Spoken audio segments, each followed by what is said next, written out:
transporte corporativo. Este régimen ordena a la sociedad en grupos funcionales que se subordinan a cambio de algún tipo de privilegio o prebenda.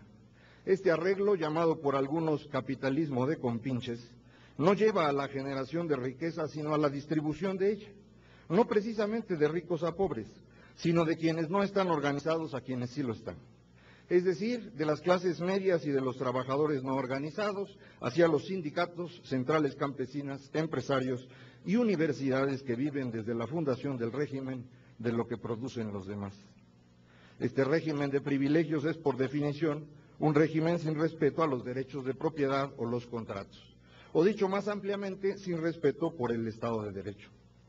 Puesto que los privilegios no son otra cosa que rentas extraídas de la productividad de los demás, los incentivos para la sociedad no apuntan al incremento en la infraestructura o a la acumulación de capital humano, sino a la posibilidad de instalarse en el grupo privilegiado.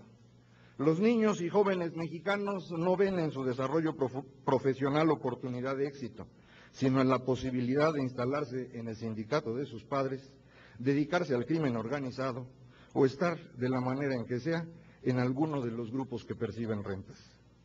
Este sistema no puede funcionar y de hecho no lo hizo. Reitero lo que ya apunté, pudimos sobrevivir mientras hubo recursos ociosos que pudieron incorporarse a la producción.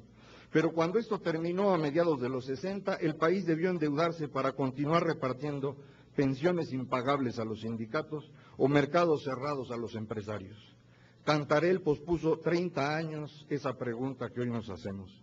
¿Qué hacer para crecer? Bueno, ya sabemos qué se debe hacer.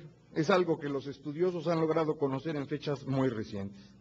Ya nadie serio cree en la idea de que la inversión impulsa por sí sola el crecimiento, mucho menos siendo inversión gubernamental. Nadie tampoco le otorga este carácter de panacea a la educación, que si bien es fuente de capital humano, no basta con ella para impulsar una economía. Mucho menos si los niveles de calidad educativa son, como en nuestro caso, equivalentes a no tener educación en absoluto. Baste recordar que 2 de cada 3 egresados de secundaria en México lo más que pueden hacer es seguir instrucciones simples para confirmar lo dicho. Para crecer es necesario contar con un marco institucional que garantice condiciones elementales de convivencia en sociedad, que garantice los derechos de propiedad y el cumplimiento de contratos y que ayude a alinear los incentivos de la sociedad hacia la acumulación de capital humano e infraestructura. Solo de esta manera una sociedad es productiva y solo así se puede tener crecimiento sostenido. Bajo cualquier medición, el marco institucional de nuestro país es flagrantemente incapaz de impulsar el crecimiento. Es decir, lo que obstaculiza el crecimiento económico en México es el marco institucional en que vivimos, producto de un régimen político que compró su legitimidad repartiendo privilegios entre distintos grupos de la sociedad. Y aunque ese régimen llegó a su fin en 1997, los privilegios continúan. Y México sigue siendo un país que no produce riqueza, sino que solo distribuye rentas. Antes de pasar a las recomendaciones concretas que solicitaron los organizadores del foro, permítanme comentar algunas cosas sobre la coyuntura que son de gran importancia.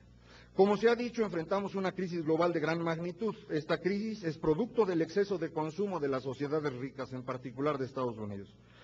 Durante los últimos 8 años, estos consumidores han gastado dinero que no tenían y que ahora hay que pagar.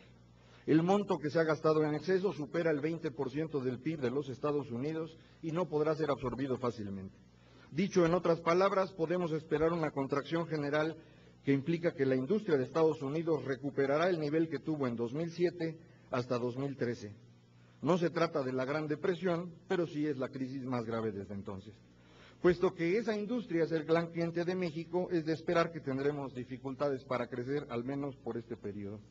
Frente a esa circunstancia, se dicen muchas cosas que tienen poco sentido. Entre ellas, que se puede impulsar el mercado interno para generar el crecimiento que se pierde por la caída del mercado externo. Esto, desafortunadamente, no es posible, porque México tiene un problema secular que nos impide producir adecuadamente. Como ya lo hemos mostrado, nuestra economía ha sido un fracaso por un siglo entero, no por un par de décadas.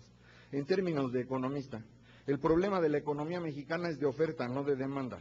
es decir, cuando la demanda jala el crecimiento, no podemos producir lo suficiente para cubrirla, de manera que el desequilibrio se transforma en inflación cuando las fronteras están cerradas, como ocurrió entre 1965 y 1986, o en un déficit inmanejable en la cuenta corriente, como ha ocurrido después de ese último.